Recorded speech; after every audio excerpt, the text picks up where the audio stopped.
దివ్యవాణి TV ప్రేక్షకులందరికీ శుభోదయం. యేసుక్రీస్తు పరిశుద్ధ నామంలో ప్రియులారా, మీ అందరికీ స్వాగతం, సుస్వాగతం.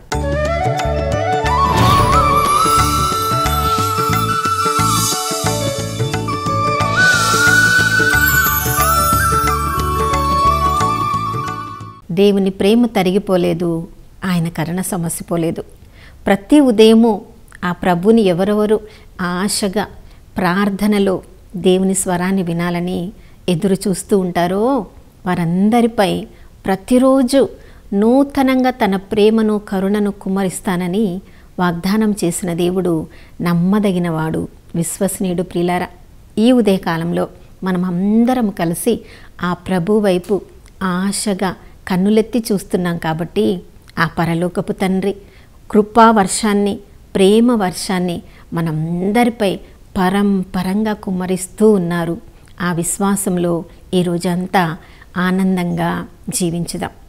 నా ప్రియ సహోదరుడ సహోదరి, మనకి ఎవరైనా చాలా ప్రియమైన వాళ్ళు కొంతకాలం దూరంగా వెళ్తున్నారు అంటే ఆ కొద్ది సమయం ఇక వెళ్ళే ముందు ఆ చివరిలో వాళ్ళు ఏం మనతో మాట్లాడతారో చాలా జాగ్రత్తగా వింటాం. ఆ మాటల్ని మన మనసులో పెట్టుకుంటాం. మరలా వాటిని తిరిగి వాళ్ళని చూసే వరకు నెమరు వేసుకుంటూ ఉంటాం. చూడండి, మన పిల్లలు అమెరికా దేశానికి వేరు దేశాలకు వెళ్తూ ఉన్నప్పుడు వాళ్ళకి సెండ్ ఆఫ్ ఇవ్వడానికి ఎయిర్పోర్ట్కి వెళ్తాం కదా. ఒకవైపు మళ్ళీ ఎప్పుడు తిరిగి వాళ్ళని చూస్తామో మన కన్నులతోటి అన్ని కళ్ళలో నీరు ఆగలేకుండా ఉంటుంది. మరొక వైపు వాళ్ళ భవిష్యత్తు బాగుంటుంది కదా, నాకు దూరంగా ఉన్నా కూడా వాళ్ళ భవిష్యత్తు బాగుంటే చాలు అని ఆ సెండ్ ఆఫ్ కొద్దిసేపు వారితో మనం గడిపిన సమయంలో ఎన్నో ఫొటోస్ తీసుకుంటాం. కొన్ని వాళ్ళ మాటలు రికార్డ్ చేసుకుంటూ ఉంటాం. వాళ్ళు మాట్లాడే ప్రతి మాట మన మనసులో దాచిపెట్టుకుంటాం. ఎందుకంటే ఆ చివరిగా మాట్లాడే ఆ మాటలు చాలా ప్రశస్తమైనవి. మా పెద్దక్క కుమారుడు కూడా వాడు వేరే దేశానికి వెళ్తున్నప్పుడు, నేనైతే ఆ సమయంలో లేను, నేను గోవా ప్రాంతానికి వెళ్ళాను. అదే సమయంలో మా అక్క, మా రెండో అక్క ఇద్దరు వాళ్ళు ఎయిర్పోర్ట్కి వెళ్ళారు. అక్క ప్రతి క్షణము కూడా తన కుమారుని మరలా చూసుకొని కన్నీరు కార్చడము. తర్వాత అక్క నాకు చెప్పింది, ప్రియులారా, కుమారుడు మరొకసారి తిరిగి వచ్చేటప్పటికి అక్క అనారోగ్యంతో ఉంది, తన కుమారుణ్ణి తిరిగి చూసుకోలేకపోయింది. ఎప్పుడు కూడా ఈ పరిస్థితి నాకు చాలా గుర్తుకు వస్తూ ఉంటుంది. ప్రియులారా, మనుషులే కొన్నిసార్లు వాళ్ళలో స్వార్థం ఉంటుంది. ఏ మనిషి కూడా ఒక మనిషిని వాళ్ళకంటే ఎక్కువ ప్రేమించరు. అలాంటి మనుషుల పట్లనే వారి చివరి మాటలు అనుకున్నప్పుడు, వాళ్ళు కొద్ది కాలం మనతో దూరంగా వెళ్తున్నారన్నప్పుడు వాళ్ళ మాటలు ఎంత జాగ్రత్తగా మనం గమనించుకుంటూ ఉంటాం. మరలా నెమ్మరు వేసుకుంటూ ఉంటాం. మరి అలాంటప్పుడు సర్వశక్తిమంతుడైన దేవుడు కూడా మలాకి ప్రవక్త ద్వారా మాట్లాడిన తర్వాత 400 సంవత్సరములు నిశ్శబ్దంగా ఉన్నారు. తన దివ్య కుమారుణ్ణి ఈ లోకంలోనికి రక్షకుడిగా పంపించే ముందు ఆ మార్గాన్ని సిద్ధం చేయడానికి బప్తిస్మ యోహాన్ని ప్రవక్తగా పంపే వరకు, మలాకి నుంచి బప్తిస్మ యోహాన్ వరకు 400 సంవత్సరములు నిశ్శబ్ద కాలాన్ని దేవుడు ఉంచబోతున్నాడు. అంటే ఆ మలాకి ప్రవక్త ద్వారా చివరి మాటలుగా ఎంత ప్రశస్తమైన మాటలను ఆయన గ్రంథంలో వ్రాయించి ఉంటారో. అందుకని ఆ గ్రంథాన్ని మరలా మనం చదివితే ఆ దేవుని హృదయాన్ని మరలా మనం తెలుసుకోవచ్చు. ప్రియులారా, మలాకి ప్రవక్త ద్వారా దేవుడు మనతో ఏం మాట్లాడుతున్నాడంటే, తండ్రిని తన కుమారుడు గౌరవిస్తాడు, ఒక యజమానుని తన సేవకుడు గౌరవిస్తాడు, కానీ సృష్టికర్త అయిన నన్ను మీరు గౌరవించడం లేదు. ఇంకా మనం అడుగుతున్నామంట, ఏ విధంగా మేము నిన్ను గౌరవించడం లేదు?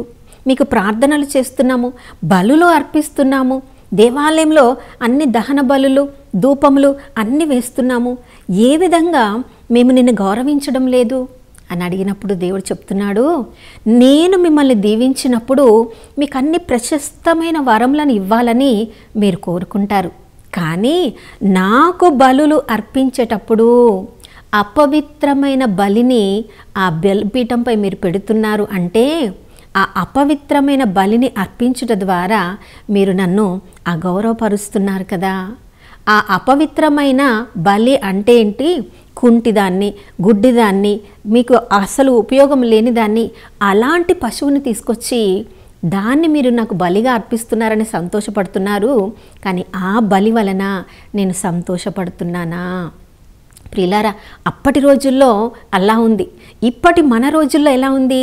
దేవునికి అతి ప్రీతికరమైన బలి విరిగి నలిగిన మన హృదయం.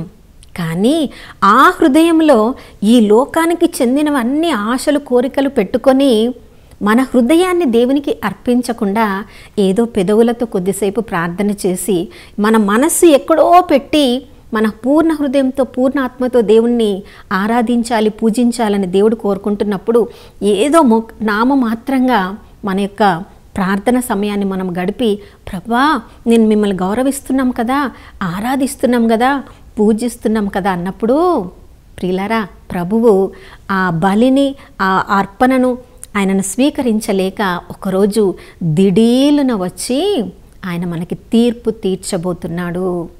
వివాహము అన్నిటిలో ఘనమైనది అని చెప్పిన ప్రభువు రకరకాల అన్య దేవతలను, అన్య దేవులను పూజించే వారితో మీరు మిశ్రమ వివాహాలను చేసుకొని, మీరు యువకులుగా యువతులుగా ఉన్నప్పుడు ఏ భార్య భర్త దేవుడు మీకు అనుగ్రహించారో, మీ ప్రాణం ఉన్నంత వరకు, సజీవుల లెక్కలో ఉన్నంత వరకు వారిని మీరు ఒక దేహంగా కలిగి ఉండకుండా మీ ఇష్టం వచ్చినట్లుగా మిశ్రమ వివాహాలతో, విడాకులతో మీరు అలా జీవిస్తూ నన్ను గౌరవపరుస్తున్నారంటే ఆ విడాకులను నేను అసహ్యించుకుంటున్నాను అని ప్రభు చెప్తున్నారు.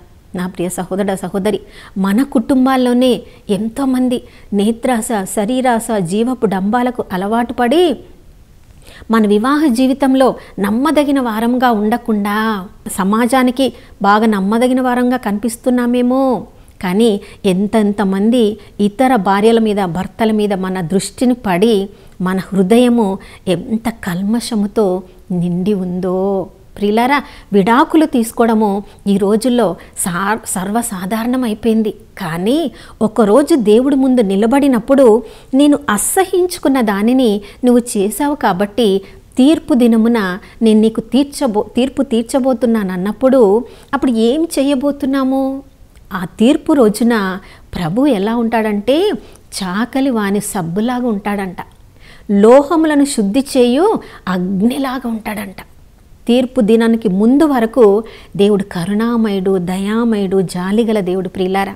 కానీ ఒక్కరోజు ఆయన తీర్పు దినమున తీర్పరిగా వచ్చినప్పుడు ఆయన ముందు ఏ అపరిశుద్ధత కూడా నిలిచి ఉండలేదు.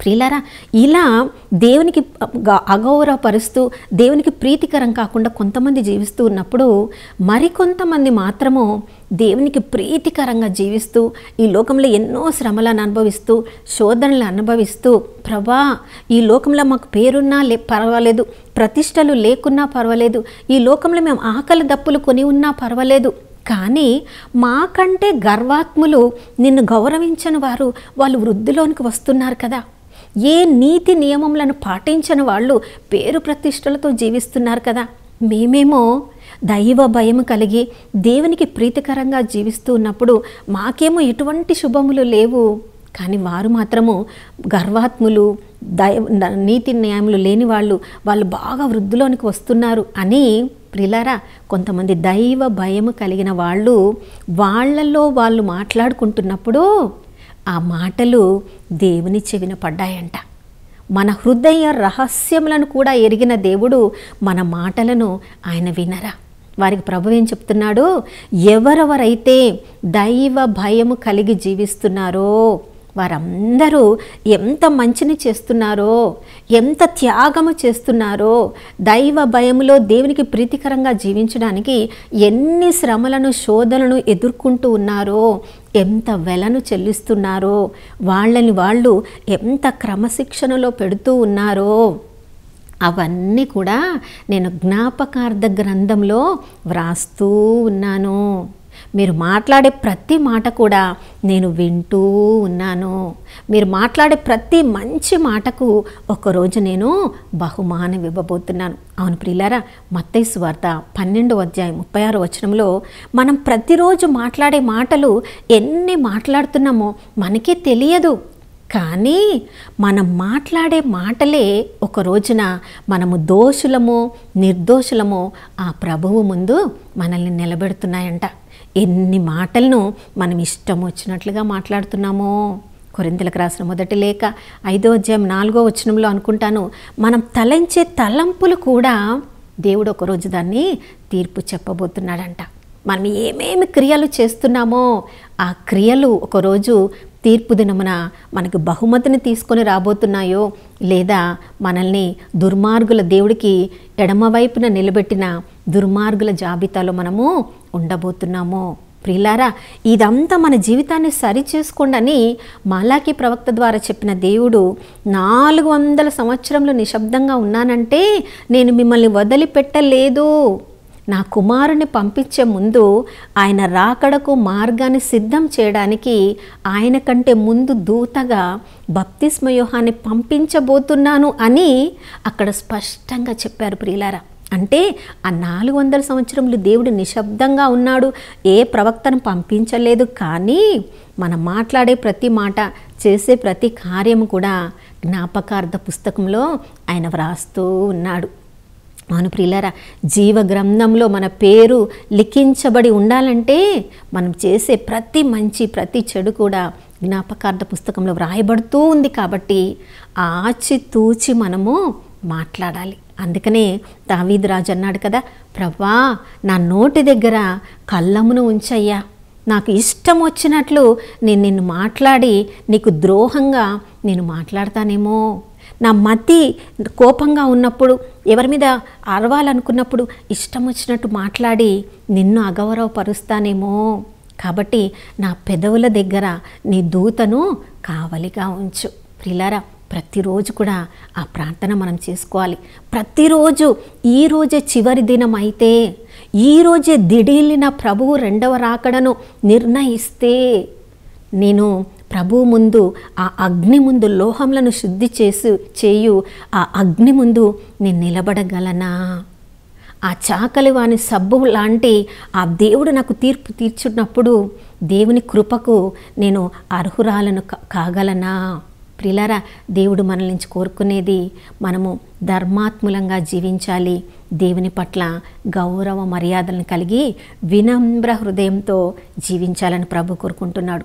మరి ఈరోజు నిజంగా దేవుని కడరా తీర్పు దినము అయితే మన జీవితం ఎలా ఉంటుంది? అలా ప్రతిరోజు ఊహించుకొని ప్రతిరోజు చివరి దినంగా భావించి ఆ తీర్పు దినం కొరకు మనల్ని మనం సిద్ధం చేసుకోవాలి. ఈ క్షణంలో మనల్ని మనం పరీక్షించుకుందాం.